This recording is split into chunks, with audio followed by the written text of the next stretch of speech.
Galvanometer बनाने के लिए चाहिए कॉइल, और कॉइल को बनाने के लिए चाहिए वायर, और वायर को घुमाने के लिए चाहिए फोर्स, और फोर्स जब लगेगा और दो इक्वल एंड ऑपोजिट लगेंगे तब बनेगा टॉर्क। तो यार इतनी सारी चीजें अब जुड़ने वाली हैं और इनको जोड़ेगा अपना एक छोटा सा डेरिवेशन, एक छोटा सा फोर्स। जैसे घर में आता है इलेक्ट्रिसिटी का बिल, उसी तरह से जब एक करंट कैरिंग कंडक्टर को एक मैग्नेटिक फील्ड में रखते हैं तो उस पर भी फोर्स लगता है, बिल।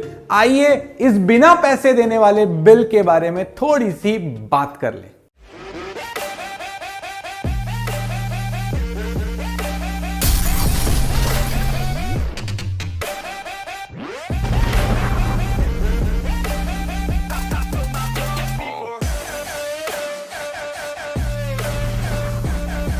तो अब हम लोग बात करने जा रहे हैं force on a current carrying conductor placed in a magnetic field. अगर एक करंट कैरिंग कंडक्टर को मैग्नेटिक फील्ड में रखें तो क्या उस पर फोर्स लगेगा? अगर लगेगा तो कितना लगेगा? तो बहुत सिंपल सी बात है यार, जब भी करंट फ्लो होगा यानी चार्ज फ्लो होगा तो उसकी खुद की मैग्नेटिक फील्ड है, और दूसरी मैग्नेटिक फील्ड में तुमने अगर उसको रख दिया तो उन दोनों महारथियों के बीच में होगी घमासान। It means there is a fight between those two. One is the field due to the current carrying wire and another is the field which you have already applied. इन दोनों के बीच में होगी लड़ाई, और इस बाहुबली में जो बड़ा वाला फील्ड है जो तुमने पहले से लगा के रखा है उसका कुछ नहीं होने वाला, क्योंकि वो तो फिक्स्ड है। ये जो करंट कैरिंग कंडक्टर है इस पर लगेगा फोर्स और ये भागेगा अपनी जगह से। तो अब इस वीडियो में हम लोग बात करेंगे कि कितना फोर्स लगने वाला है। तो चलिए देखते हैं। तो यार यहां पर अपने पास ना दो ट्रैक्स हैं, ये येलो वाले दो ट्रैक्स हैं। इन ट्रैक्स के ऊपर एक वायर है जो ये वायर इस पर मूव कर सकता है। It can go on this side, it can go on this side. ये वायर कहीं भी जा सकता है, फ्री है उसके ऊपर ट्रेवल करने के लिए। आपने इसमें फील्ड लगाई, फील्ड की वजह से इसमें करंट आया, करंट की वजह से अब फोर्स लगेगा। फोर्स की डायरेक्शन निकालनी है तो किसका सपोर्ट लोगे? Fleming's left hand rule. बोला था ना उल्टे हाथ से तेज पड़ता है, मतलब कि left hand is used for force. अब फील्ड जा रही है अंदर की तरफ तो मम्मी को फिक्स किया, मतलब अपने फोर फिंगर को फिक्स किया, मैग्नेटिक फील्ड को फिक्स किया। करंट कैसा जा रहा है? नीचे की तरफ, डाउन। तो मैंने अपनी मिडिल फिंगर को ओपन किया कि वो नीचे की तरफ रहे। सामने से दिखाऊं तो ये मैग्नेटिक फील्ड, ये हो गया करंट। अगर ये हो गया मैग्नेटिक फील्ड, ये हो गया करंट, तो thumb will represent the direction of force. यानी कि इसमें जो मेरे पास फोर्स निकल कर आ रहा है, अगर मैं यहां पर देखूं तो वो थंब मुझे बोल रहा है कि ये आगे की तरफ जाएगा, यानी अल्टीमेटली इस पर फोर्स इस डायरेक्शन में लग रहा है।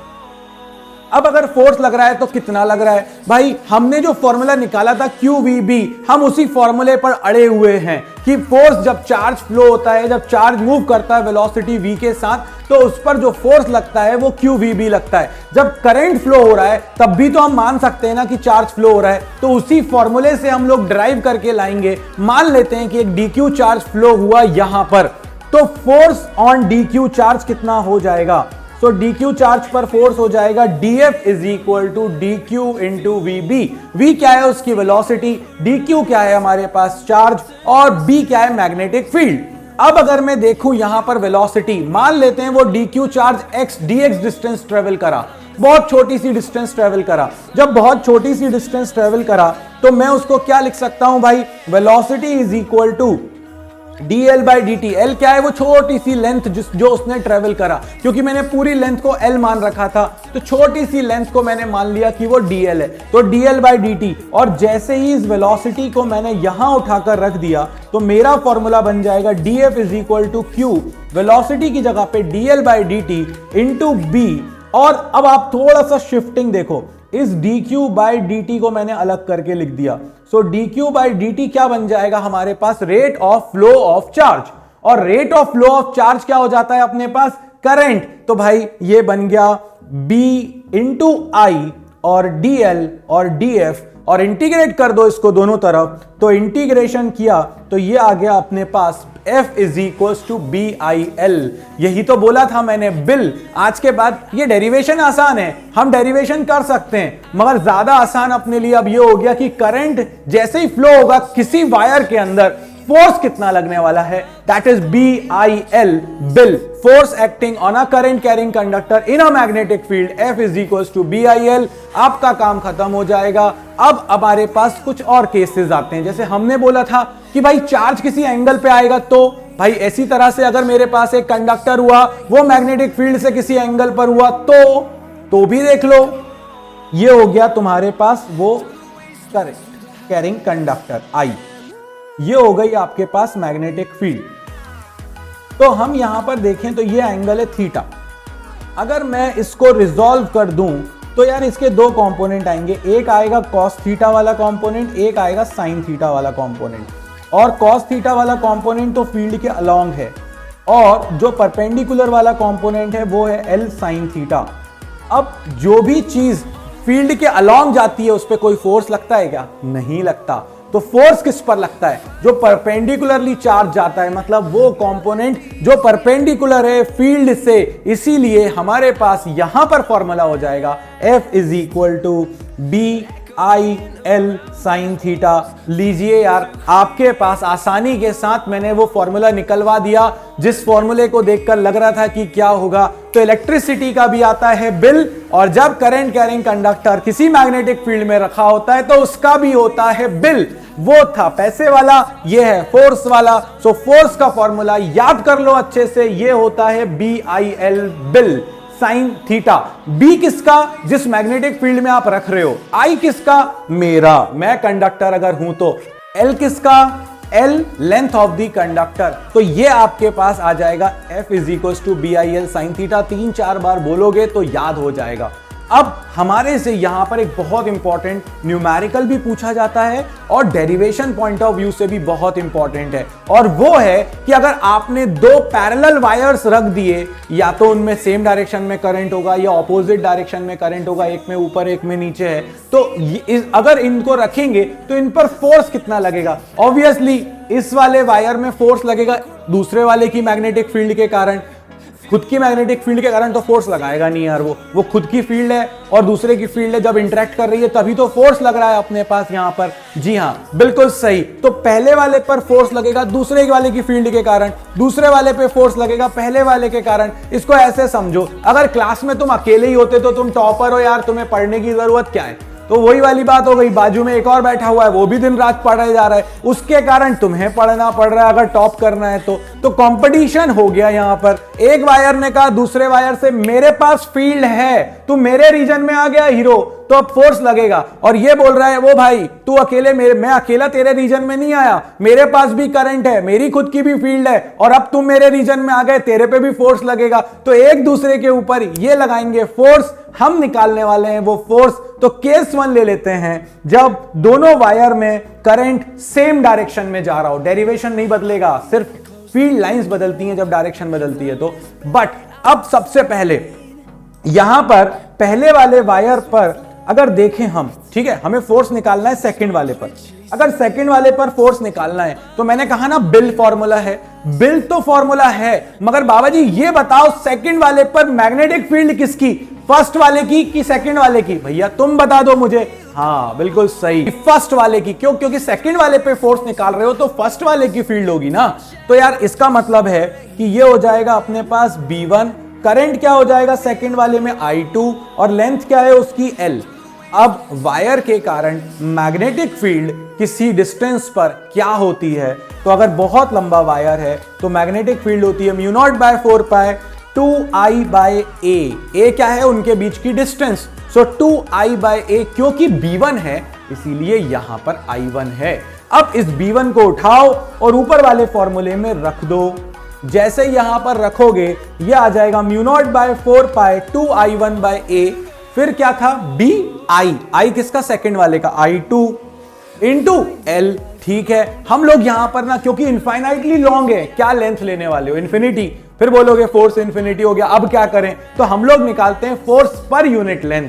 अगर फोर्स पर यूनिट लेंथ निकालेंगे तो ये L आ जाएगा इसके डिनोमिनेटर में, फॉर्मूला बन जाएगा μ0/4 पाई 2I1I2/a। ये आ गया न्यूटन पर मीटर में। बहुत इंपॉर्टेंट है, ध्यान रखना, दिमाग में अच्छे से इसको सेट कर लेना। डेरिवेशन बहुत आसान है दोस्तों, बस थोड़ा सा कॉन्फिडेंस चाहिए। एक बार ये वीडियो और देख लेना बाबा जी, फिर तुम्हारे अंदर कॉन्फिडेंस भर देंगे। अब आता है force on one because of two. हाँ, अब मेरे करवाने की जरूरत है क्या? मुझे लगता है कि कई लोग तो अब यहीं पे वीडियो रोकेंगे, बोलेंगे बाबा जी हम सीख गए, मगर लास्ट में एक बहुत काम की चीज है, इसीलिए इस वीडियो को पूरा देखना जरूरी है। देखो क्या कह रहा हूं मैं। अब मैं निकाल रहा हूं force on conductor 1 due to conductor 2, तो F12 हो जाएगा। F12 के लिए B2, क्योंकि पहले वाले पर फोर्स सेकंड वाले की फील्ड के कारण होगा, करंट तो फर्स्ट वाले का ही होगा, और लेंथ B2 मैग्नेटिक फील्ड कितनी होगी, μ0/4π 2I2/a।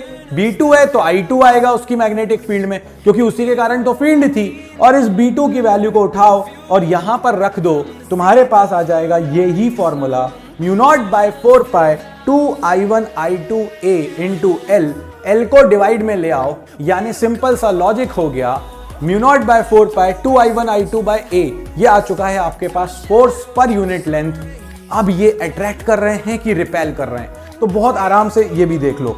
अब देखो गौर से, ये दोनों वायर हैं, दोनों में करंट सेम डायरेक्शन में जा रहा है।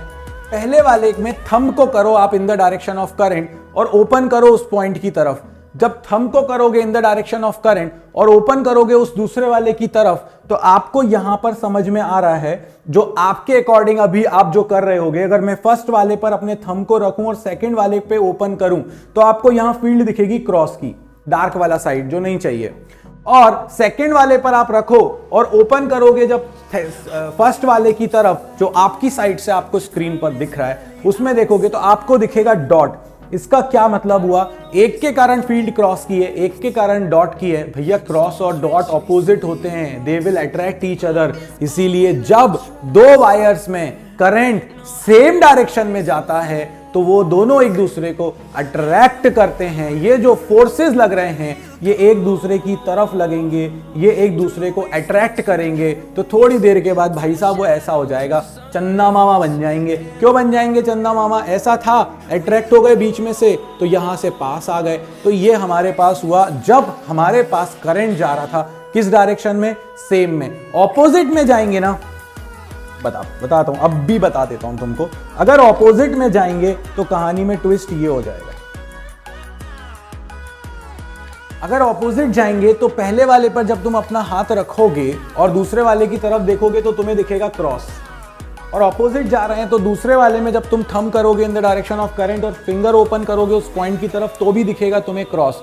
दोनों क्रॉस हैं, क्रॉस क्रॉस अगर हैं तो रिपेल करेंगे, डॉट डॉट हैं तो रिपेल करेंगे। तो भाई साहब ये बीच में ऐसा हो जाएगा, करंट ऐसा जा रहा था, रिपेल करने लगे ऐसे होगा, बीच में से बाहर की तरफ शेप ऐसा हो जाएगा।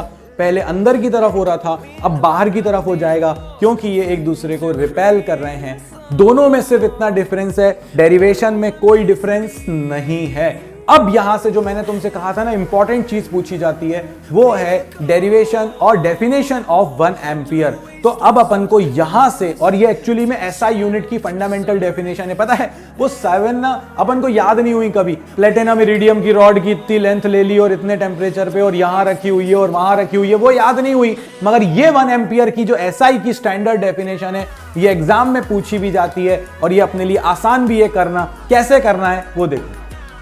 अगर मुझे 1 एम्पियर की डेफिनेशन देनी है, आराम से देखो, तो मैंने क्या किया, कोई सा भी फोर्स ले लो आप, इन दोनों फोर्सेस में से चाहे F12 लो चाहे F21 लो, F12 पर यूनिट लेंथ ले लिया इज इक्वल टू 2 इंटू μ0/4π की वैल्यू हो गई 2 into 10⁻⁷ I1 I2 upon A। अब ऐसा नहीं होता यार कि आप ना 1 एम्पियर बनाना है तो सबको हटा दो। भाई ये सबको हटाना है, मगर थोड़ा लॉजिक के साथ ना। लॉजिक कैसे लगेगा तुम्हारा, तुमको I1 और I2 को सेम करके 1 बनाना है, तभी तो 1 एम्पियर बनेगा इस एक्सप्रेशन में। कैसे बनेगा, तो सबसे बड़ी प्रॉब्लम जो तुम्हारी खड़ी कर रहा था वो ये कर रहा था 2 इंटू 10⁻⁷। तो तुमने क्या किया पता है, फोर्स की वैल्यू को मान लिया 2 into 10⁻⁷ force per unit length को। तो देखो दोनों साइड से कैंसिल हो जाएगा। अब अगली प्रॉब्लम कौन था, ए। तुमने ए को क्या कर लिया, 1 मान लिया, 1 मीटर मान लिया, ए भी खत्म हो गया। फिर तुमने कहा I1 I2 अलग अलग नहीं भाई, मैं तो I1 I2 को इक्वल करके I कर देता हूं, वो भी कर दिया। तो ये देखो गौर से सब चीजें कैंसिल हो चुकी हैं, I इज इक्वल टू 1 आ गया। क्या करा मैंने, फॉर्मूले से जुगाड़ लगाई। सबसे पहले फोर्स पर यूनिट लेंथ की वैल्यू रख दो 2 into 10 to the power -7 equal to में 2 इंटू 10 टू द पावर -7 है ही। ए की वैल्यू कर दी 1 मीटर, I1 I2 को दोनों को कर दिया सेम, सब कैंसिल हो जाएगा। I is equal to 1 ampere, ये आ चुकी है आपके पास वैल्यू करंट की 1 एम्पियर। अब डेफिनेशन कहां से लाए, तो तुमने करा क्या क्या है 1 एम्पियर बनाने के लिए, जो किया है ना उसी को लिख दो। क्या लिख दो, 1 एम्पियर की डेफिनेशन क्या हो जाएगी, 1 ampere of current through each of 2 parallel conductors of infinite length separated by 1 meter in empty space or free space of other magnetic field causes a force of 2 into 10 to the power -7 newton per metre on each other. आप इस चीज को और भी और simple कर सकते थे, आप इसको ऐसे भी लिख सकते हो, ये भी अच्छी डेफिनेशन है, सिंपल है। The current flowing through the 2 wires is said to be of 1 ampere if their magnitude is same and if the wire are placed at a distance of 1 meter exerts a force of 2 into 10 to the power -7 newton per metre on each other. बहुत simple सी definition है, 2 wire लो, दोनों में same current flow कराओ, direction कुछ भी हो सकती है भाई, रिपेल करेंगे या अट्रैक्ट करेंगे, फोर्स तो उतना ही लगेगा। सो 1 मीटर की डिस्टेंस पर रखो, अगर वो एक दूसरे पर फोर्स लगा रहे हैं 2 into 10 to the power -7 newton per metre, तो उनके अंदर जो करंट फ्लो हो रहा है वो है हमारे पास 1 एम्पियर। खत्म हो गई कहानी, यहां से 1 एम्पियर की definition. But last but not the least, इनके डायग्राम्स में हमसे मैग्नेटिक फील्ड लाइंस भी बनवाई जाती हैं, वो भी देख लो। जब दोनों वायर्स में करंट सेम डायरेक्शन में जाए तब क्या होगा, तो देखो मैंने कहा था ना सेम डायरेक्शन में ये दोनों एक दूसरे को अट्रैक्ट करेंगे। बहुत सिंपल वे में बता रहा हूं तुमको, ऊपर मैंने तुमको इसका आइडियल व्यू दिखा दिया। अब तुम ये सोचो कि ये 2 वायर हैं, दोनों में सेम करंट जा रहा है। अब पूरे में तो बना नहीं सकते, इसीलिए अपन लोग सबसे पहले बना लेते हैं एक प्लेन। इसके बाद थंब को कर दो in the direction of current, तो देखो ये सिंपल इस तरह से तुम्हारे पास लूप्स बन जाएंगी इधर, ठीक। अब इनमें डायरेक्शन देनी पड़ेगी, तो थंब को इन द डायरेक्शन ऑफ करंट करो, कर्ल ऑफ फिंगर बता देगा तुमको डायरेक्शन। जैसे इसमें ये आ गई डायरेक्शन तुम्हारे पास, और इस वाले में देखो तो इस वाले में यहां पर अंदर जा रही है और यहां पर बाहर आ रही है। थंब को कर दो in the direction of current, curl of finger will tell you direction.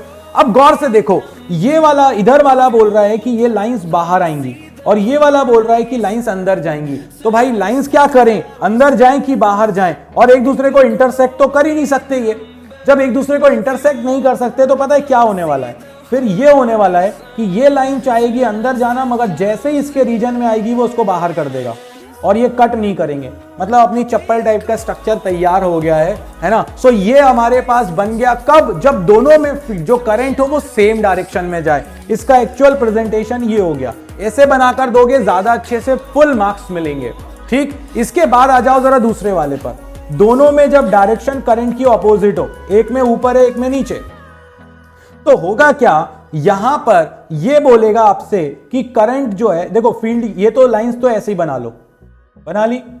अब thumb in the direction of current, तो फिंगर कर्ल का ऐसा आ रहा है, ये इधर अंदर और ये बाहर। इस वाले में देखो ये अंदर और ये बाहर। अब लड़ाई नहीं है, अब लड़ाई ही नहीं है। क्यों? क्योंकि दोनों के दोनों बोल रहे हैं फील्ड अंदर जा रही है सेंटर में। तो यार सीधी सीधी बात है, 2-3 लाइनें ऐसी बना देना, हो गया तुम्हारा काम अंदर जाते हुए। और ये तुम्हारे पास हो गया उसका एक्चुअल प्रेजेंटेशन।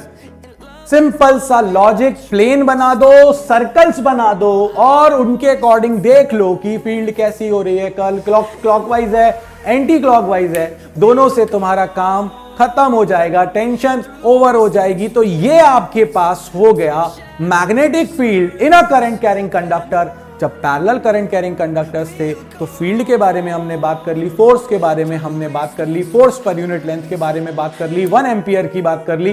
पूछो भाई, पूछो कहां से करना है। एनसीईआरटी में कुछ अच्छे क्वेश्चंस हैं बिल पर बेस्ड, वो करना जरूरी है फाइनल टर्म्स के अकॉर्डिंग। तो इसीलिए इस वीडियो में बाबा जी की तरफ से इतना ही। लाइक शेयर सब्सक्राइब करते रहो, पढ़ते रहो, बढ़ते रहो। जय हो।